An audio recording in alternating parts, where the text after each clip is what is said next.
So when does human resources when does it go too far? Right? When is it out of control, so to speak? I'm going to piss off all my HR friends with this episode. Oh man, I heard yet another story recently. 20-year employee of a retail store, big retail outfit. I'm not going to mention the company. Huge retail company with a massive HR department. Anyway, manager been there 20 years. 20 years. Okay. 20 years. Just want to make sure that sinks in. You know, I had heard and I had been told that there was an environment to where you really just could not hardly say anything to associates. Okay. Now, associates, most of them in this retail environment are millennials. So I'm going to pick on millennials too with this one, piss off all the millennials. Okay. Most of them are millennials and ages, we'll call it 18 to 25. Like that's a huge majority of the people working in this retail store. Anyway, I had been told that you just couldn't hardly say anything to them because they have this huge culture around open door policies and, call HR anytime you want to, go over your boss's head anytime you want to, call 2 or 3 levels up, whatever you want to. Just, if your feelings are hurt for the day, call HR. Now, by the way, I'm not against open door policies. Okay. I'm not saying that, but I'm a little bit old school as far as following some protocols, right? And using your best judgment. But this particular company has created such an environment that every time a millennial gets their feelings hurt, okay, they aren't going to a supervisor in the store. They aren't talking to an assistant manager. They're not talking to the store manager. They're calling the district manager or they're calling HR just right away without even talking to anybody else in the store.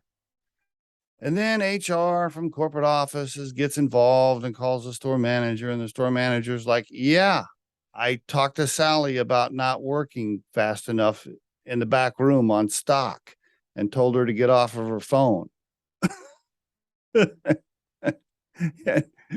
And then the manager's got to spend 2 hours talking to some lady in HR who doesn't know what's going on, by the way, and doesn't even go to the store about the fact that they got this phone call from this millennial because their feelings were hurt because the manager said, get off your phone and get your ass to work.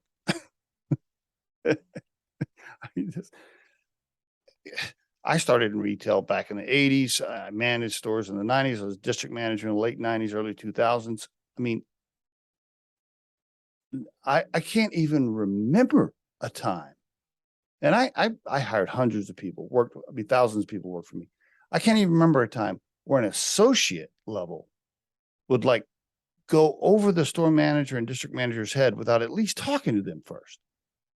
All it does is I'm telling you right now, it creates a very hostile environment. Okay. And it creates an environment where the store manager just won't care anymore. They're just like, okay, well, corporate office wants me to make sure I get my shipment put out on time. They want me to make sure that I do this, and this, which requires associates to do work. But every time I try to coach one of my associates, their feelings get hurt because they feel entitled or whatever.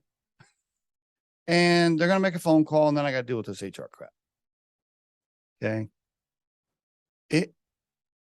I generally think it's out of control. I'm sorry, HR friends. I'm sorry. I know all my HR friends are going to be mad at me, but it's out of control, man. I mean, it's out of control. Like you can't even say anything to anybody anymore. Everybody's feelings are hurt about every little thing. I mean, man, I grew up in a world where if you didn't show up on time, and by the way, that's a whole other topic, just no call, no shows. I've done many episodes on that, by the way, on the Riderflex podcast. I mean, people just don't call, don't show, whatever, and then they show up for their next shift and they still work there. It's like, what? What? I mean, when I grew up in retail, you showed up when you were scheduled, you showed up on time, and you worked hard.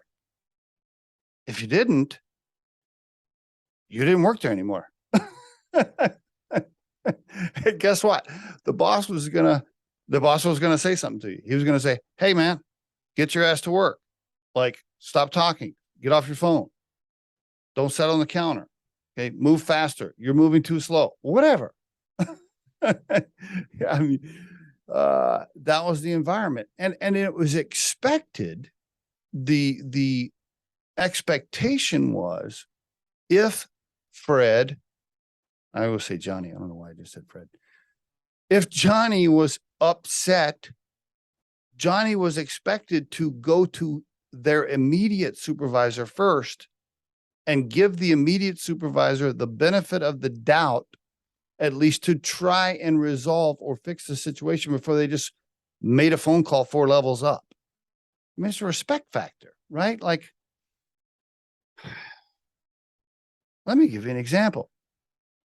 When I was the president of one of the companies that I ran, which you can check my LinkedIn profile, you can see. If an associate came to me, let's say associate level came to me 2 levels down, they came into my office 2 levels down, and they're like, "Hey, Mary really hurt my feelings today.